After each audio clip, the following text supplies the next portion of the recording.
Happy Halloween and welcome back to my channel. Today for my Spooktober makeup look, I'm wearing a black lipstick from NYX as well as the dark blue glittery eyeshadow from NYX called Constellation and my new Worth the Hype mascara from NYX. I do have a future vlog planned about my relatively small makeup and nail polish stash, so look forward to that if you're interested in that topic. So anyway, for today's Halloween vlog, I decided I'm going to be doing a vlog form of some blog posts I wrote in 2018 and the end of October, early November, about the 80th anniversary of the radio broadcast of The War of the Worlds, written by H.G. Wells and put on for radio play by Orson Welles. If you don't know this, people believe an urban legend that there was this gigantic mass panic, but that's been proven completely false in recent years. And just let's get into it first with a general overview of the radio program and then debunking the urban legend in the second part. So, on the 30th of October, 1938, Orson Welles' Mercury Theatre on the Air broadcast their most famous drama, an adaptation of H.G. Wells' The War of the Worlds. Popular myth has it that mass panic broke out in the U.S., but historical research has shown this is unsubstantiated nonsense. A tiny number of people in the rather small listening audience were legitimately scared, due to not turning in from the start, and then not having any commercial breaks for a long time. The drama also played into very real fears about goings-on in the world. Just what was it about this story that's captivated the popular imagination for 80 years, actually more than 80 years now, obviously, and keeps alive this complete myth? Mercury Theatre ran for 22 episodes, 11th of July through the 4th of December, 1938, and adapted short stories, plays, and novels. Among their other stories were Oliver Twist, Dracula, Heart of Darkness, The Pickwick Papers, and Julius Caesar, among many others. You can look it up online. They have all the radio broadcasts available for free, which is a wonderful resource if you're interested in that. Mercury Theatre was an indie company created by Orson Welles, in business from 1937 to 1946. After their first radio program ended, they returned from the 9th of December 1938 through the 31st of March 1940 as the Campbell Playhouse, with 56 episodes, again adapting classic works of literature. Their last hurrah was the Mercury Summer Theatre of the Air, with 15 episodes from the 7th of June to the 13th of September 1946. Mercury Theatre began Mondays at 9 p.m. on CBS and later moved to Sundays at 8 p.m. This schedule change put it into direct competition with the hugely popular Chase and Sanborn Hour, which was a ventriloquist in his dummy. Some people tuned in to CBS first. Chase and Sanborn. I have a problem reading what I wrote. And switched to Mercury Theatre when the first musical interlude started. But historical research has shown there was not a mass exodus on that famous night. The story is set on the 30th of October, 1939, a year into the future then, and begins with Orson Welles making it obvious this is a fictional story. Then there's a musical interlude, followed by an announcement about explosions on Mars. The music quickly returns. The announcer says there will be an interview with a Professor Pearson of Princeton regarding the explosion soon, and the music continues. Professor Pearson, Orson Welles, doesn't think the explosions are particularly worrying, in spite of their unusualness. He soon gets a telegram about an explosion near Princeton, but still doesn't see any reason to worry. The music returns. The announcer returns, saying a meteorite has landed in a farm in Grover's Mill, New Jersey. More music follows, and then things began getting more intense. A huge crowd has gathered in Grover's Mill by the time Professor Pearson and reporter Carl Phillips arrive.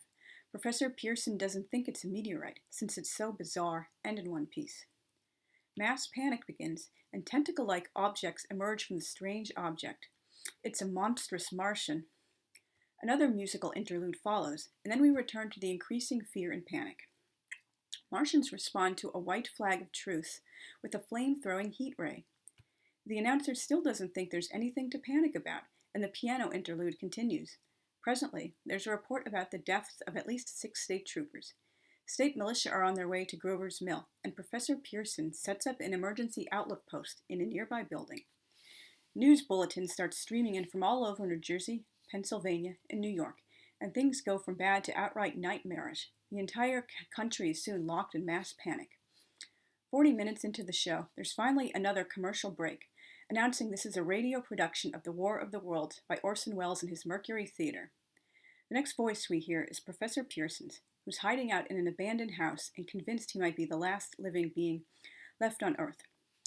Professor Pearson makes his way to Newark, which is a much nicer city in that era, believe it or not, nothing like the rundown slum people think of it as today, where he finds a militiaman with horrific updates about the Martians. The militiaman plans to move underground and finds other survivors, with whom he'll defeat the Martians and take over the world. And the speech this man in Newark gives is incredibly an unrealistic monologue, not the way a real person would talk in that situation. Professor Pearson decides he wants no part of this scheme and continues on to New York City.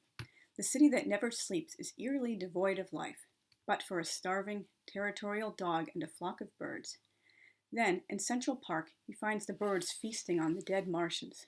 The reason for the Martians' demise always gives me goosebumps because, the Martians have been, as he said, slain after all man's devices had failed, by the humblest things that God, in his wisdom, has put upon this earth. So the tiny little germs defeat the huge enemy Martians when all of humankind's big high-tech devices and weapons have failed. So that's just an example of the little guy overcoming the big army sometimes if you just have the right strategy, or sometimes you don't expect the dark horse to come out on top. So, sometimes this unexpected happy endings and outcomes can happen like that. Orson Welles then speaks as his own self, saying this was a Halloween prank, Mercury Theatre's version of dressing up in a sheet and shouting boo. Now, let's move on to the panic that never was, how it started and how it's been kept alive despite being debunked by all the historical evidence we have. The myth of mass panic regarding the War of the Worlds was promulgated right from the jump, despite having a rather small audience, and even fewer of that small number being fooled so badly they went into panic. The media ran with a sensationalized story, which obviously what else is new? During the Depression, newspapers lost a lot of popularity as radio came to the fore, similar to how TV caused the popularity of movies to sink in the 50s. Thus, journalists seized on the chance to paint radio as unreliable, untrustworthy, and irresponsible. The very day afterwards, Halloween 1938, many newspapers began running fake stories about this panic that never was, and taking radio officials to task for letting the show air.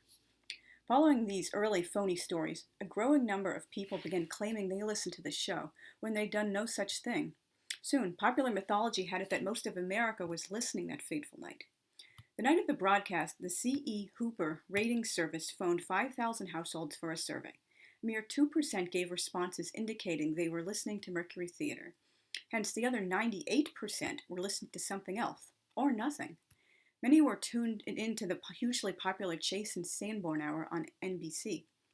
While it's impossible to ascertain how many people switched stations when the first musical interlude on Chase and Sanborn began, it certainly wasn't millions as the mythology claims. I mean, how many people do that in real life? There's a commercial break on my regular television show, I better switch to something else in the meantime. Who really does that in reality? It's not practical or realistic. Several important CBS affiliates preempted Mercury Theatre for local programming. The day after, CBS commissioned a national survey and discovered most people never heard it. Those who did understood it was a dark Halloween prank.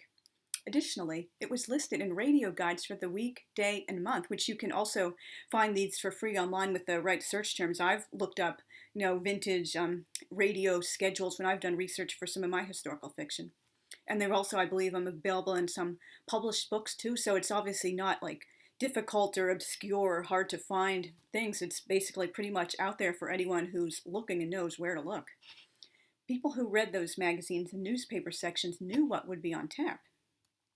6 weeks later, the American Institute of Public Opinion issued a report claiming about 1 million people were frightened by the show. In 1940, Professor Hadley Cantrill of Princeton published a summary of the findings, The Invasion from Mars, which is still in print. This is a book. He claimed 6 million people tuned in, and that 1.7 million believed it was legit. Cantrill himself admitted the findings were heavily skewed and biased, since they primarily came from New York and New Jersey, the states the Martians attacked, and AIPO offered an audience rating over 100% higher than any other known measure of this audience. Cantrell also had a very elitist attitude towards people who weren't highly educated and from at least a middle class background. That is, a good portion of Americans at the time. You know, believe it or not, most Americans have never been bourgeois or rich. They're just generally working class, poor, or even lower middle class. They're part of that, the have nots. They're not part of this, privileged upper class who like has all these wonderful things maybe bourgeois and rich people take for granted, like a good college education, a swanky McMansion in suburbia, things like that. Finally, Cantrell conflated descriptors like frightened, excited, and disturbed with a state of panic. Many people in the late 30s felt frightened and excited by radio dramas. That was just, the kind of language and experience, like, thing that they had and related to things, the kind of language they would use at that time. All the rumors spread in the wake of the broadcast turned out to be 100% false. There were no suicides, panic-related deaths, hospital treatments for shock, calls to join the military because of the show, car crashes, riots, or fleeing crowds. A single listener tried to sue CBS for $50,000, claiming they caused nervous shock, but her lawsuit was quickly thrown out. Many of the people who believed the story was legit thought the invaders were really Nazis or possibly also Soviets or Japanese, the people they were fearing at that particular time in history. Wells tapped into very real fears about the threat of war and fascism. This was also an era where authority figures were overwhelmingly, automatically, unquestioningly believed. In 2003, the show was one of the first 50 additions to the National Recording Registry of the Library of Congress. And so if you are writing historical fiction set in 1938 in the US, you do not have to feature this at all. And if your characters are listening to this program, it's kind of unrealistic to show them panicking. I have covered this in 2 of my published books. I significantly rewrote one of them after I found out there was no mass panic, to show these people who feel really stupid because they were fooled and they quickly realized there wasn't any panic. And like when they're looking out in the streets, they don't see anybody fleeing. It's just normal people. And when 2 of them go into the basement of their apartment, there's only like, I think 1 or 2 other people there with the radio. So people just weren't buying this at all. In the other book, the 2 people who are fooled are young girls listening. So of course they're very excitable and impressionable. And afterwards, when they find out it was fake, they feel so fooled and they go downstairs to Cinnamon's father, and he, explains the importance of vetting sources, and you should never take any one person's word for it, and that it was, like Orson Welles was playing on people's very real fears about the world. And he said his own parents phoned, they were a little worried, but they thought it was like a German or Soviet invasion being misrepresented. So that's not something you need to include at all in historical fiction set in 1938, contrary to what I used to believe. And if your, older relatives claim, oh, they were spooked, or like their relatives or friends were spooked, they're just passing along an urban legend, unfortunately. So if you've watched to the end of this video, thank you very much. Have a happy Halloween.